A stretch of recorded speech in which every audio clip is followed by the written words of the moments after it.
Here is a number I want you to sit with. If you're 25 today, you have roughly 9,125 days until you turn 50. If you're 35, you have about 5,475 days. And if you're 42, you have just over 2,900 days.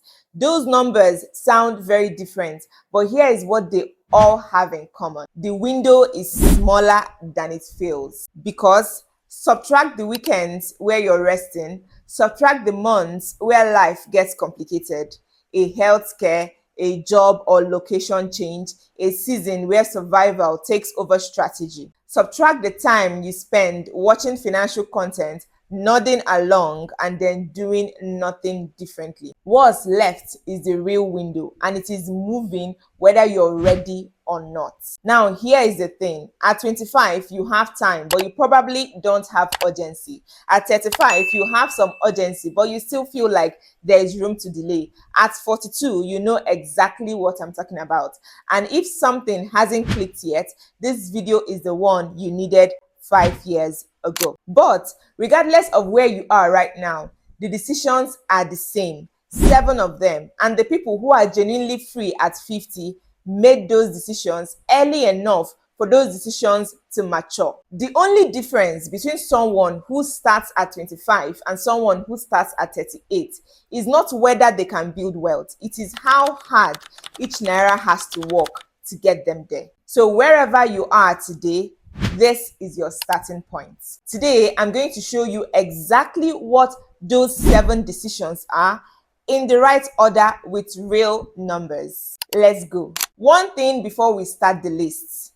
None of these investments will protect you if you don't have an emergency fund sitting somewhere accessible first. 3 to 6 months of your living expenses in a money market fund or a high-yield savings account, not your regular bank account. This is not one of the 7. It is the ground floor. You build on top of it. If you don't have that yet, your first financial goal is to build it.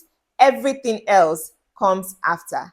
Now, the 7. Number 1 investment is financial literacy. I'm starting here because most people will put this last or leave it off the list entirely. And that tells you everything about why so many Nigerians end up financially stuck despite working hard for decades. Financial literacy is not just about knowing what stocks are. It is the ongoing, deliberate practice of understanding how money moves, how to earn it, how to protect it, how to grow it, and critically, how not to lose it. You should understand how to draft and follow a budget, how compound interest works for and against you, what diversification actually means, how inflation erodes purchasing power, and the basics of tax obligations on your investments. And this doesn't mean going back to school.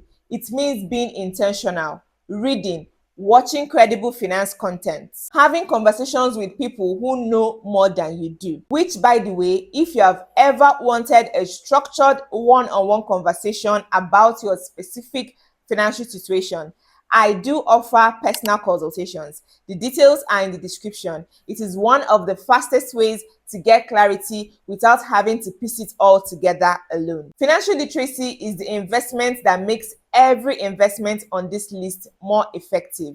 It belongs at number 1. Investment number 2, cash flow generating assets. This is the investment that separates people who are wealthy at 50 from people who just appear wealthy. Let me give you a picture that is very real in Nigeria. A man spends 20 years building. He owns land in 3 states. He has a house in his village.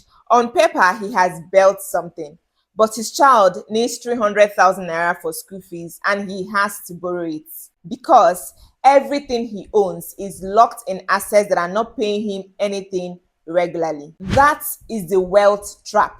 Asset rich, cash poor, and it is more common than people admit. A cash flow generating asset puts money into your account regularly, monthly, quarterly, or annually without you having to sell something or borrow. What counts here include dividend paying stocks. Nigerian blue chip companies like Zenith, GT, Dangote Cement pay dividends to shareholders.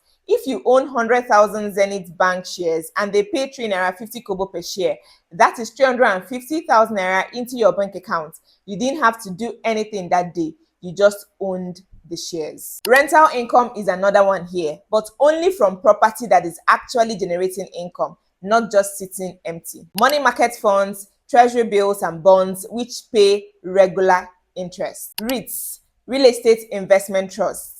You buy shares in a fund that owns multiple properties and distributes the rental income to you. You can start with as little as 10,000 naira. It's the same asset class as real estate, but none of the landlord headaches. I have a video dedicated to REITs on this channel. Feel free to check it out. A business with systems, one that doesn't require your physical presence every single day to survive. Before 50, the question to ask about every asset you own is not just will it grow, but will it continually pay me? Investment 3, your retirement plan. I know the word retirement feels far away when you're in your 20s or 30s, and that is exactly the problem. Retirement doesn't announce itself. It creeps up, and by the time most people realize they haven't planned for it, the window to build comfortably has narrowed significantly. Here is a pattern I see far too often in African households.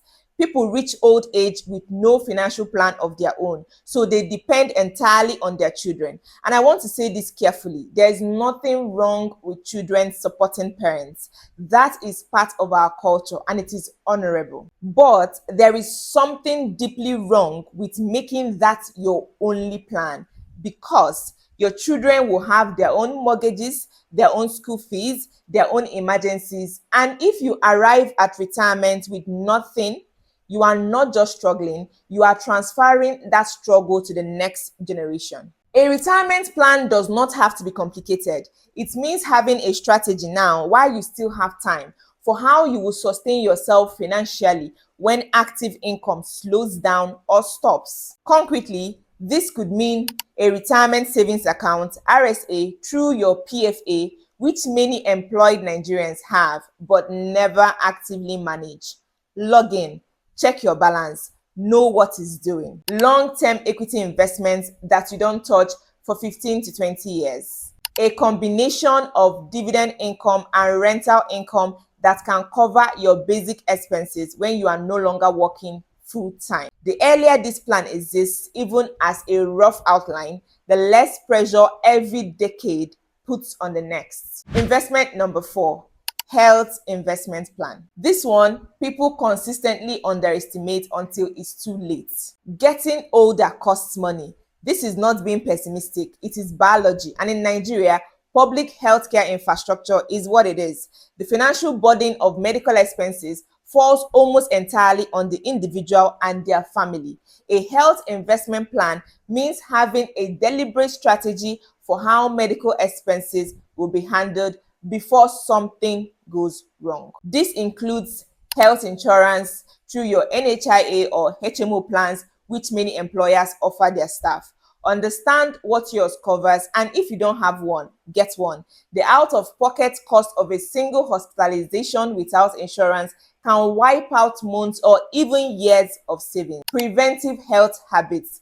Most people dismiss this. Regular checkups, managing stress, sleeping well, eating healthy, exercise. Healthcare is expensive. Prevention is cheaper. For Nigerians in diaspora, make sure you are not carrying the Nigerian health assumptions into a different healthcare system. Understand what your host country's system covers and what it doesn't.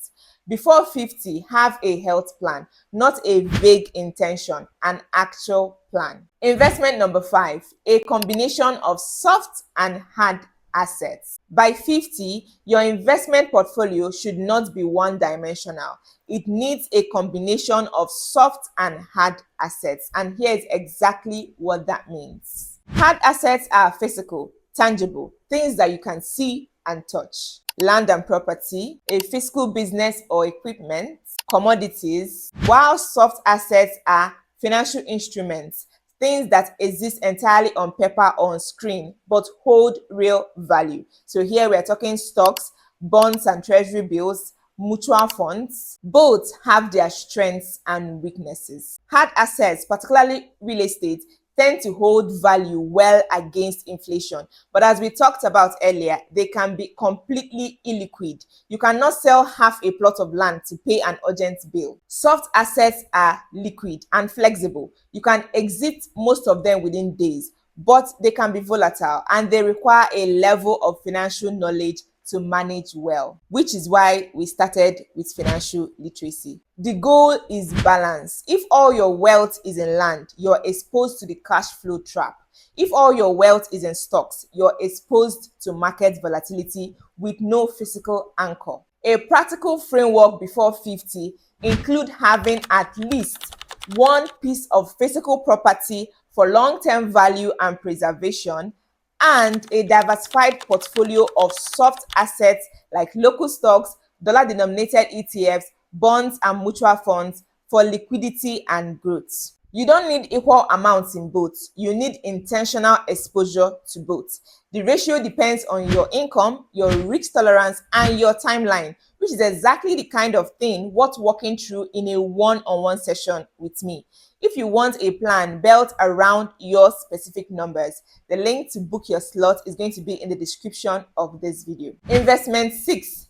Socio-economic connections. This might be the most underrated item on this entire list, and it is almost never talked about in personal finance content. By 50, you should have a network of strategic relationships, not followers, not social media contacts, real people in specific areas of life who you can call when something goes wrong or when an opportunity appears. Let me be specific.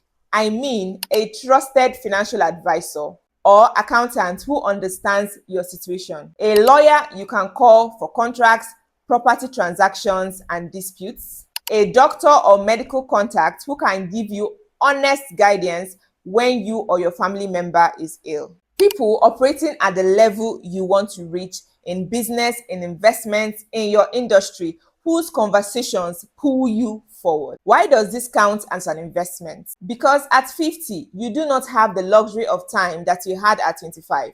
When you are young, you can afford to try many things, make expensive mistakes, and recover. At 50, the cost of a wrong decision, a bad contract, a fraudulent investment, a missed opportunity is much higher. The right relationship at the right moment can save you money, time, and sometimes far more than that. And building these connections costs something. It costs intentionality. It sometimes costs money, attending the right events, being in the right rooms. You have to bring value to these relationships, not just extract from them. Start now. Be deliberate about who you spend your time with. The return on the right relationships can't be quantified. Investment 7. A business. The last investment is the one that sits at the intersection of income, purpose, and legacy. A business. Now, I want you to be careful here because start a business has become one of the most overused pieces of financial advice in the world. So let me say this more precisely. Before 50, you should have at least explored and ideally established a vehicle through which you can create value, solve a problem, and be paid for it outside of a salary. This could be a full business with employees and structure. It could be a professional service you offer. It could be a product, a platform, a skill, monetized at scale. Here is why this belongs on the list. A salary has a ceiling. It is tied to an organization's willingness to pay you, and it stops the moment your employment does. A business, even a small, well-run one, can outlast you. It can be scaled, it can be sold, and it can give you a reason to wake up with purpose even when you don't financially need to. The billionaires and business leaders people point to didn't become wealthy primarily through savings and investments. They became wealthy by building something that created value for others at scale. You don't need to build the next Dangote, but you need to build something. And here is a good reason to have a business by 45, 50.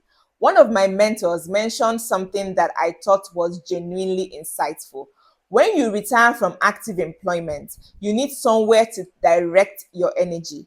People who go from a full professional life to nothing no structure, no people, no purpose, often deteriorate faster than people who remain engaged. A business keeps you sharp. It keeps you connected. It gives you a reason to keep learning. So start something, even small, even on the side. Build it with patience. By 50, it could be one of your most valuable assets. The 7 investments every Nigerian needs before 50. Financial literacy, the foundation that makes everything else work. Cash flow generating assets, the money that pays you regularly without you having to sell anything. A retirement plan, don't leave this to chance or to your children. A health investment plan, because healthcare is expensive and prevention is not. A combination of soft and hard assets, liquid and fiscal, balanced intentionally. Socio-economic connections, strategic relationships that save you time, money, and mistakes. A business, your vehicle for purpose, scale, and legacy. You don't have to have all of these perfectly in place today, but you need a plan for all of them. The earlier that plan exists, the less pressure you carry as you get older. If you watch this and you're thinking, I need to do this, but I don't know where to start with my specific situation, that's exactly what my one-on-one consultation sessions are for. We look at your income, your current assets, your goals, and we build a clear, personalized roadmap. No general advice, just your numbers, your life, and your plan. The link to book is in the description. I will also add it in the comment section. I also have a free Telegram community where we talk about money, investments, and building wealth in real time. That link is going to be in the description too. If this video helped you to think more clearly about your finances, share it with someone who needs it. And subscribe to Finance with Anne if you are not already here with us. Till I see you in my next video, keep dreaming big and keep working hard towards your dreams. I'm rooting for you. Bye for now.